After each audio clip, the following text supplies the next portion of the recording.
बोलतायत थेट जाऊया. ते त्याच्या आधीच्या विधानाबद्दल बोललेत. त्यांनी माझ्यावर आरोप नाही केला. त्यांनी फक्त वर्तमान पत्रात जयंत पाटलांचाही उल्लेख आहे असं सांगितलं. तर काय रेफरन्सने उल्लेख आहे हे कळल्याशिवाय उगाच त्याच्यावर अकांड तांडव करणं योग्य नाही. आणि मी सांगितलं ते पत्र गृहमंत्र्यांनाच पाठवलेलं आहे. त्यामुळे गृहमंत्री त्यात काही गांभीर्य असतील तर मला नक्की फोन करून सांगतील असा माझा त्यांच्यावर विश्वास आहे. अनिल जयसिंघानिया यांनी थेट गृहमंत्री देवेंद्र फडणवीस यांच्यावरती आरोप लावलेले होते. त्यावेळेस देवेंद्र फडणवीस यांनी माध्यमांमध्ये सांगितलेलं की आरोपी जर आरोप लावत असेल तर त्यात काही तथ्य नाही. आता सचिन वाझे हे देखील आरोपी. सचिन वाझे यांना महाराष्ट्र सरकारच्या दयेची गरज आहे. त्यांना बाहेर यायचं असेल तर महाराष्ट्र सरकारने त्यांच्याविषयी काही पावलं टाकणं आवश्यक आहे असं मला वाटतंय. माझा काही फार अभ्यास नाही. त्यामुळं सरकारला खुश करण्यासाठी किंवा सरकारने सूचना केल्यावरून त्यांना काही लिहावं लागलं तर महाराष्ट्रातली जनता फार हुशार आहे.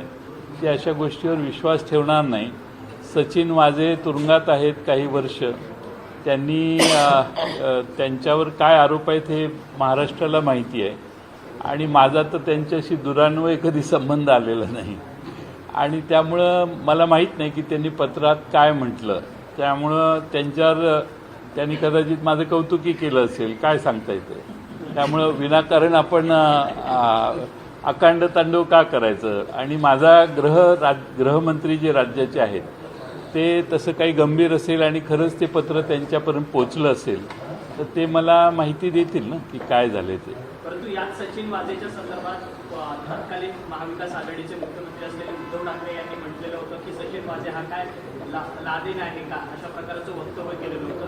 याच वक्तव्याला घेऊन भाजपचे अनेक नेते आता तुमची नावं समोर आल्यावर तुटून पडतात. तुटून पडणारच ते. शेवटी आता काय निवडणुका समोर आहेत. निवडणुकीसाठी सर्व गोष्टींचा वापर करायचं समोरच्यांनी ठरवलेलं दिसतं. त्यामुळे साम दाम दंड भेद वापरायचं ठरलेलं दिसतंय समोरून. त्यामुळे महाराष्ट्रातल्या जनतेला त्यांची अधिक चांगली ओळख होते आहे. त्यामुळं मला वाटतं की महाराष्ट्रातली जनता फार हुशार आहे. त्यांना कशासाठी कोणाला पत्र लिहितं आहे हे महाराष्ट्रातल्या जनतेला कळतं. आणि कोणी लिहायला लावलं आहे हेही सगळ्यांना माहिती आहे.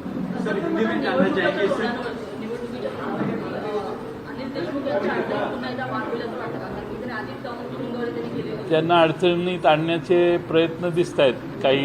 काही लोकांना राग आलेला दिसतोय त्यांचा आणि त्यामुळे ते त्या प्रयत्नात आहेत.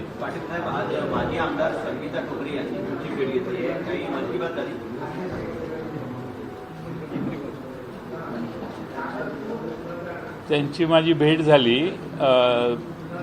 काही त्यांचं काम होतं म्हणून मला येऊन ते भेटलेले आहेत.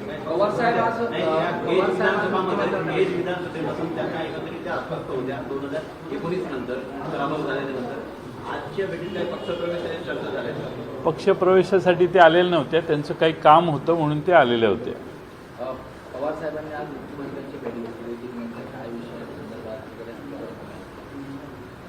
मला माहित नाही काय विषय. सर हिंदी में जानना चाहेंगे. सचिन वाझे ने जो है एक बयान दिया है जिसमें उन्होंने अनिल देशमुख के साथ साथ आपके ऊपर भी गंभीर आरोप लगाए. उन्होंने कहा इस बारे में उन्होंने पत्र तत्कालीन जो उप मुख्यमंत्री के साथ गृह मंत्री है देवेंद्र फडणवीस उन्होंने पत्र भी लिखा है उनको. क्या कहेंगे आपके ऊपर जो गंभीर आरोप लगाए. पहले आरोप लगाने वाली व्यक्ति 1.5-2 साल जेल में है.